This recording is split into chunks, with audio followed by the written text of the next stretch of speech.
I wanted to preface what you're about to see by saying that the views you will hear don't represent the majority of people who live in Israel.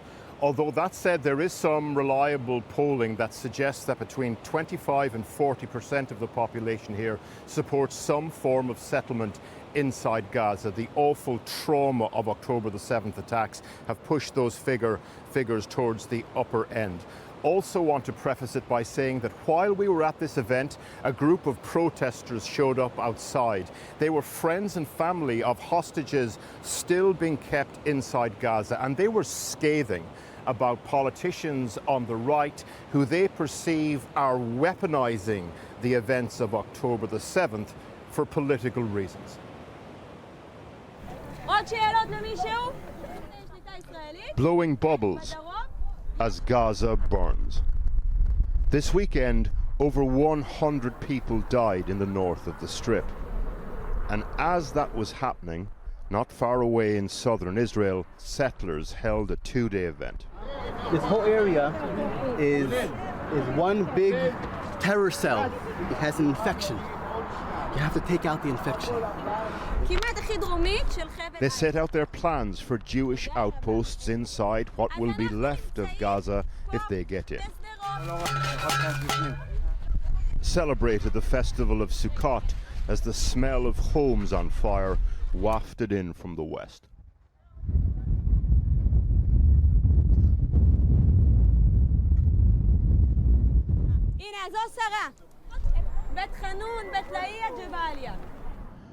We spoke to one of the organizers. What you're about to hear is hate speech. We decided to broadcast it because, as you'll see, these people have some very powerful friends in the Israeli government. That is when you have a cut in your body, and that cut, it has an infection. You have to take out the infection. When you take out the infection, then it'll be clean again. In terms of cleaning out this infection, as you call it, what would you like to see happen to the over 1 million Palestinians that live there?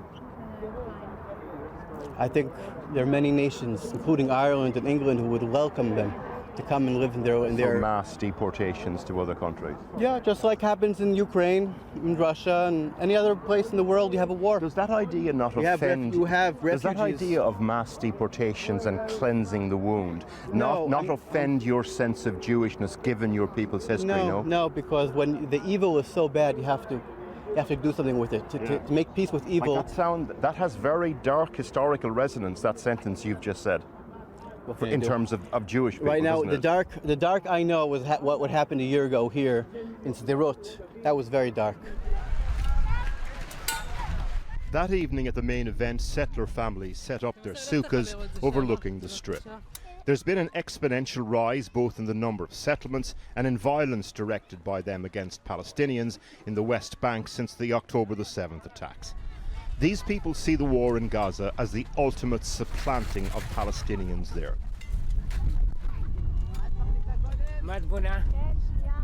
We meet Danny and Hadar Penton and their children bedding down for the night. They're so committed to the idea of resettling that part of their promised land, they bring the children to live in Gaza today. I understand your beliefs and I understand your ideology, but you're not honestly telling me that you would bring your 7 children into a war zone today to live. אוקיי, כן, אני עושה את זה עכשיו ולא יקרה להם כלום. אלוהים שומר עלינו ואני מאמינה בלב שלם שזאת המשימה שלנו. Daniela Weiss holds court that evening. She's seen as the grandmother of the modern-day settler movement, and now she's something else as well. Friends with Israel's new far-right settler power elite, Bezalel Smotrich, the finance minister, and Itamar Ben-Gvir, Minister of National Security, who we'll meet later. They're the settlers' champions, no longer manning outposts, driving ministerial cars. Do you feel like this is your political moment? It's not a moment. It's the beginning of an era. It's the beginning of a period. It's a big change. The left is losing its rule and the right came to power, and this is to stay.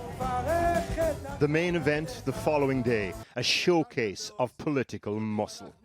When Daniela Vai says this is a new era, this is what she means. Settlers are no longer a fringe group of militant zealots that are irrelevant. They are sharing the stage with government ministers and MPs. This is what real power looks like. May Golan is Minister for Social Equality. She is from Benjamin Netanyahu's Likud party. She wants all Gazans to leave the Strip. But what of those who don't want to leave? If it ever gets to that point, what's the government's plan?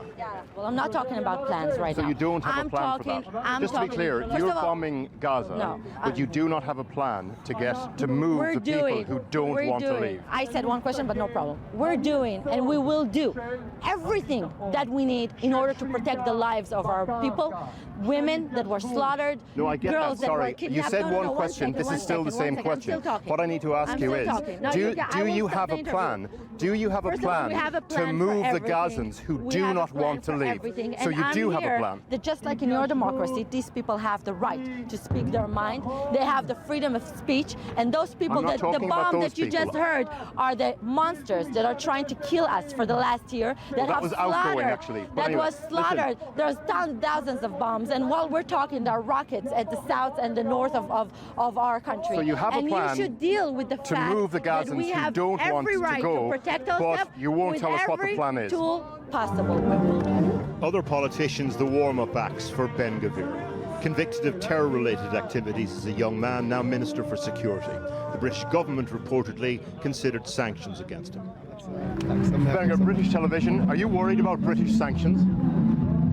Are you worried about British sanctions? Can I quickly ask you also, for the Gazans who don't want to leave, what's your plan for them? For the Gazans who don't want to leave, what's your plan for them? Can I ask you that, sir? Excuse me. British sanctions, no, are you worried? What's your message to the people of Gaza at the moment as they're dying just a few miles from here? Can I ask you that, sir? We left them to the dancing, to the drum and the bass of religious fervour and power. The music echoed across the field.